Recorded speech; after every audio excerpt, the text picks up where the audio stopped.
1981 এসেছেন, কথা বললেন এসেছে ভাইজান আমি তার সঙ্গে শেষ দেখা করতে এসেছি। কথাটা আমার কাছে ভালো লাগেনি, কিন্তু তবুও তারা এসে খুব আনন্দ করেছেন। তিনি তার আসামে বউকে এসেছেন, তারপরে তার 2 বোন আমার বাসায় ছিলেন, তারা এসে খুব আনন্দ করছিলেন যে আমার আসামিরা তিনি বলছিলেন যে কখনো যেন রোগে ভোগে মৃত্যু না হয়। তোমাদের ভাবি হয়তো আমাকে কাউকে কি করতে দেবে না, হসপিটালে রাখবে, আমি যেন কখনো একবেলার জন্য হসপিটালে পড়ে না।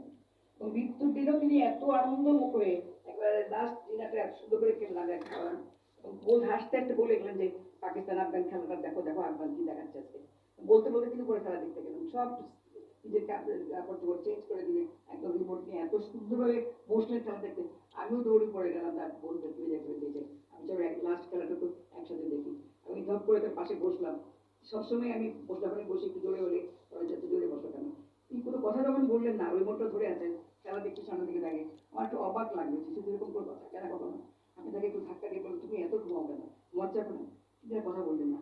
তখন আমি একটু দাঁড়িয়ে বলেছি তুমি কথা বলছো না কেন, তখন তার দুটো চোখ সামনে দিকে তাকিয়ে আছেন তিনি, হাতে তার রিমোটটা। তখন আমি চিৎকার করে বললাম তুমি এরকম তো হওয়ার কথা না। আমি তাদের তার ভাই সবাই আমার দৌড়ে আসতাম, এবং আমি তখনই যা বুঝেছি যে তিনি আর নেই। তারপরে তার জীবন থেকে নানাভাবে বিভিন্ন হসপিটালে দিতে পেরেছে আমাদেরকে। মৃত্যুটা সুন্দর হতে পারে, তিনি সবসময় চাইতেন সেসব যাবে তিনি আল্লাহ কাছে যাবে, কিন্তু মুখে সবসময় বলতে চান আমার জন্য এরকম মৃত্যু হয় যেন একদম সাইলেন্ট। এবং হার্ট তার যখন এক্সিবিশন করা হলো, ওরা বললো তার হার্ট অ্যাটাক হয়নি, ওরা বললো তার স্ট্রোক হয়নি, কিন্তু যখন আমি ওইখানে লাস্ট সিটি স্ক্যান করা হলো সামান্য একটু ব্লিডিং হয়েছিল। এই সামান্য ব্লিডিং একটু মানুষ চলে যেতে পারে, সেটা অবিশ্বাস্য। আমি জানি না মৃত্যু 3 দিনের দিন আমার তুমি আমাকে বললো আমু তুমি আপু তুমি কিছু লেখো না, আমি কয়েকটা লাইন লিখেছিলাম সেটা তাদেরকে পড়ে শুনেছি। তার সম্পর্কে আপনারা অনেক বলেছেন, আমি এত কথা বলতে পারবো না।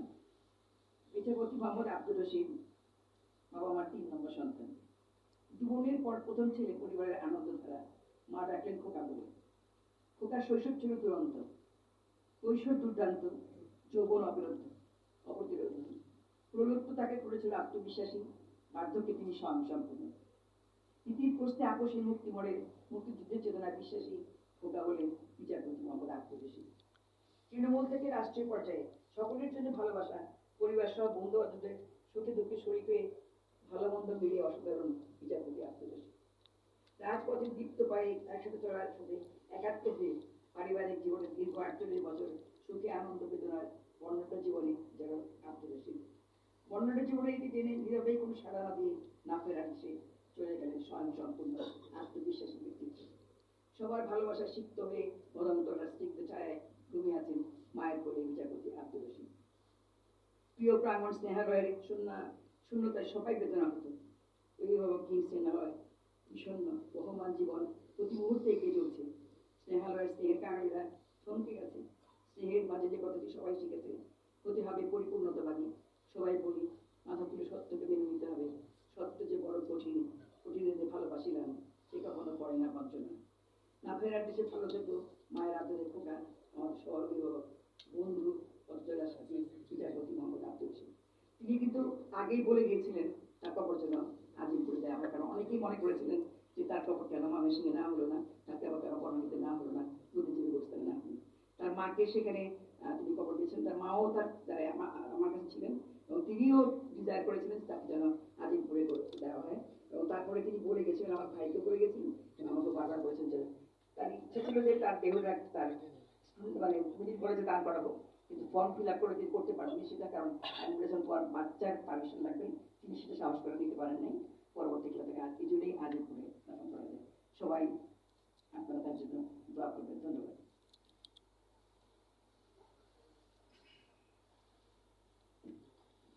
ধন্যবাদ এবং কৃতজ্ঞতা জানাচ্ছি প্রফেসর ডক্টর রওশন আরা বেগম আপনার প্রতি। এবারে শোক বার্তা পাঠ করবার জন্য আমি বিনীতভাবে অনুরোধ জানাচ্ছি মানিকগঞ্জ সমিতির অন্যতম নির্বাহী সদস্য দেওয়ান মোহাম্মদ কিবরিয়াকে।